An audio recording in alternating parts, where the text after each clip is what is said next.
Trekking bars, better known as butterfly bars. Maybe you've thought about them. Maybe you wondered what would they be like to put on my touring bike or any other bike that you like to ride. We're out here today with Jerry's Trek 7.3 because he decided on the trekking bars, the butterfly bars. So talk about why you made that decision. What was it about the other bars that you wanted to change? This bike, it's probably over 4 years old. I've put a lot of trail miles on it, and I messed around with a couple different sets of handlebars, a couple different grips. I've also had some bar ends and different things that I liked because I really need a couple different hand positions, but it just didn't really seem to be the complete picture for me. I wanted a little more real estate on the bars to put accessories and continue to have multiple different hand positions, because I do get numb fingers as I bike. And so this is what I came up with. So this was, you looked at different potential bars, right? You looked at like the Jones bars, the Jones H bar. You looked at like some of the different wide, sort of almost more mountain bike style bars too. Of course, there's always drop bars. Everybody always talks about drop bars, but we're you know, we haven't ever really gotten into the drop bars like a lot of touring bike guys do. Yeah, I really can't shake the thought of the sort of personal preference. I get a little uncomfortable. I'm too far forward. Yeah. I put a lot of pressure on my arms. Might be my technique, but I just can't get over that. And so I like to be up a little bit higher. Yeah. And so this kind of does that for me. In addition, with a little bit modified stem, I can adjust that and be up.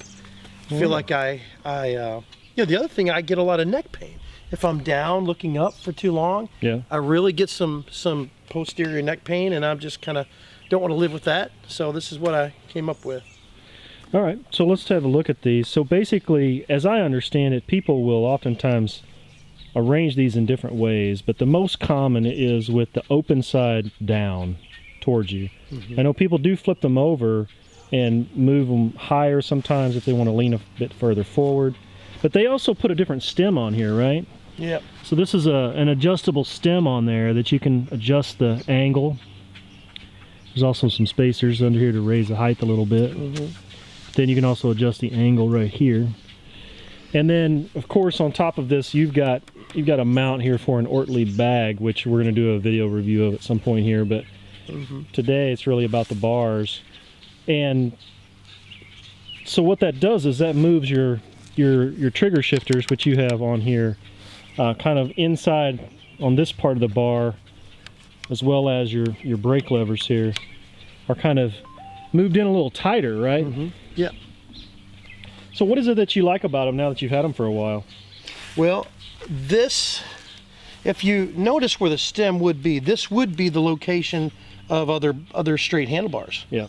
This puts me back and up a little bit, so I do like that because the way these are angled, it puts me up a little bit. And this sort of substitutes for some bar ends, sort of in a more horizontal position. Right. Still leaving me lots of space up here. Now, in the past, I would use this, and I used to have some tape here, but I decided to move everything back and use all this for accessory space. Okay. Which I'm pretty happy with at this point. Now, I've probably, with that configuration, I don't know, I've probably put in, you know, I don't know, 600 miles or so, maybe almost 1,000 miles. I really do like it. I really do like that configuration. Okay. Now on this too, these are pretty narrow. The diameter of these is pretty narrow. So you opted to go with double wrapped bars. You wrapped them twice basically for the extra padding. Yeah, I had a single layer, and it was okay. When I wear gloves, it's a little better, but like you say, I think I really do need kind of a larger diameter grip, and this does help. Yeah, okay. It really does help quite a bit. Any disadvantages?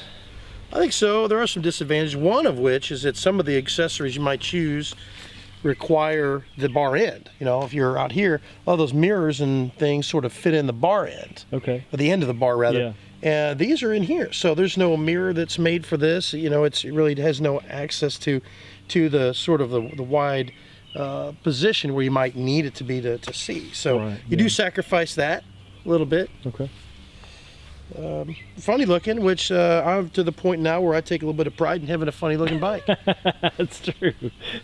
So, not to mention the Revelate mountain feed bags that we tend to like. Mounting them with these bars is, whereas on a lot of the regular traditional flat bars you would kind of mount them here. That's virtually impossible with these because you've got nothing to really mount them to.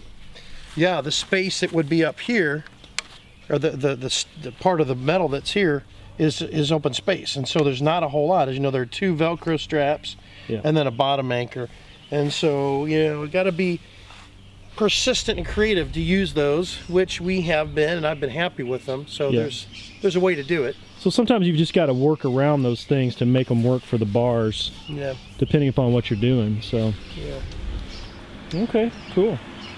All right, folks, well, if you've ever considered trekking bars, butterfly bars, whatever you want to call them, you know, it might be a good option for you to give you multiple handholds and maybe a little different positioning while you ride. So maybe give them a shot. They definitely will work on a trek. You may just have to do a little bit of modification to get it on there. All right, thanks for watching. Give us a thumbs up, subscribe if you haven't. We'll see you soon.